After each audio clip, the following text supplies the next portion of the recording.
if you think about the upcoming US elections right now, I would say that we're in a situation that is unprecedented in the history of all of our lifetimes, and pretty much unprecedented in the history of the nation. Is everyone has always felt that presidential elections are consequential. Maybe they've even felt that they're more consequential than they really are. And they get passionate about it. But right now, the percentage of the population that thinks that it's not just consequential, this election, but is existential to the republic itself, is very high. Like, it's a very high percentage of the population that think the way this election goes will be either the end of the nation or the possibility of it to continue on both sides, right? So like, to really get a sense, the Trump supporters feel that Trump is the only thing standing between the republic being protected and the people being protected at all, and a kind of globalist deep state cabal taking everything over in a finalizing way, and running the benign China hypothesis like they did in DC since the 70s, and basically ceding control of the world to China and that kind of thing. The never-Trumpers think that if Trump gets in, he will eviscerate the last elements of a republic and create a dynasty kind of for his family and chosen people to run it. Like, they both think that it's the end of the republic if the other guy gets in, and they both think the other side is going to steal it. They're set up to actually think that there isn't election security and it's going to be stolen. So what happens when the election comes and it's not held as valid and it's held as existential, and we have these mounting tensions already that were there with COVID because of lockdown? Lockdown means more news cycle to take all this stuff in, right? And then also it means radically increasing unemployment. So when we saw the violence start with George Floyd, violence was actually bound to start from some trigger. When you study kind of the societal chaos indices, the things that would create a basis for societal chaos, the more people whose fundamental needs aren't met by a system, they become more desperately willing to act against the system. And so when you start having massive unemployment, that's a very unstable situation for the overall system, and that's going to express itself somehow. And no one really has the ability to process any of this well, nor is the reporting oriented to try to process it in an adequate way, which is actually a really hard thing to do. There's a much higher incentive to control a narrative for particular purposes.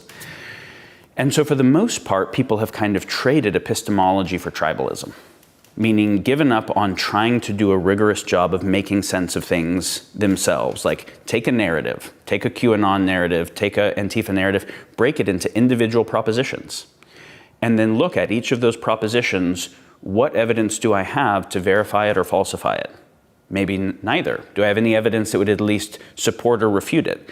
Do other people interpret that evidence differently? Go across the whole thing, then look at alternate hypotheses. Nobody does that, right? Like, very, very few people use formal epistemic process. So what they're really doing is paying attention to what feels true, which largely has to do with what people like me kind of seem to think, and which team I kind of want to be on, and what I'm getting exposed to the most.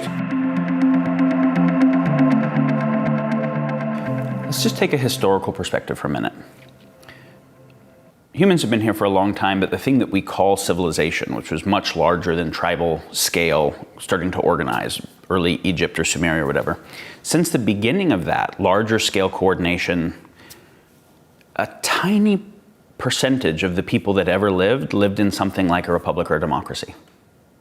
They almost all lived in feudalism or monarchy or some kind of much more top-down autocratic system, which is actually quite easy to understand because the proposition of a republic or a democracy, a participatory governance, is actually a wild proposition, which is that a huge number of people who don't know each other, who want different things, can sublimate their desire and difference to coordinate with each other. It's like, that's actually kind of, it's understandable that's a hard thing, right? This is why corporations aren't run that way. Corporations are autocracies. And so the few times throughout history that a republic or a democracy emerged, they're actually really kind of worth studying. And I'm going to simplify here, but it's a fair simplification. They emerged following a period of a cultural enlightenment for that culture. And the cultural enlightenments always had at least a couple things in common. So if we look at the kind of early Greek democracies, the Athenian democracy, of course we can criticize that there's a lot that wasn't perfect about it, but it was a movement in the direction of more participatory governance. It was following the kind of Greek Enlightenment that both had a very high value on classical education for everyone. Let's have everybody learn history. Let's have them all learn philosophy. Let's have them all learn formal logic and rhetoric and the arts and these types of things, so that everyone can have a sense of how to know the true, plus the good and the beautiful, right? Like all of it, an integrated sense of those. Understand what types of systems worked and didn't work in the past because of more kind of knowledge of history. So if everyone can basically sense base reality on their own well, which has to be trained, right? Like there's actually training involved in that. And then there was also the value of the Socratic dialogue. And in the Socratic dialogue, everybody is being trained to be able to take every perspective. I can argue this side, then I can move around and argue this side.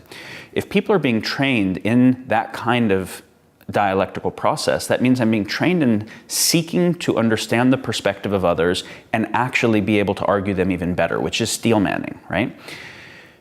Well, if you have a bunch of people who can all understand reality on their own well, and they can have high quality conversations and take each other's perspective, not just go into tribalism and otherness and make a villain or a straw man of the other, those people can start to have the kinds of conversations to share sense making that leads to being able to make collective choices. And then they don't need rulers, and they can say, like, we can throw the rulers off and do a participatory governance system.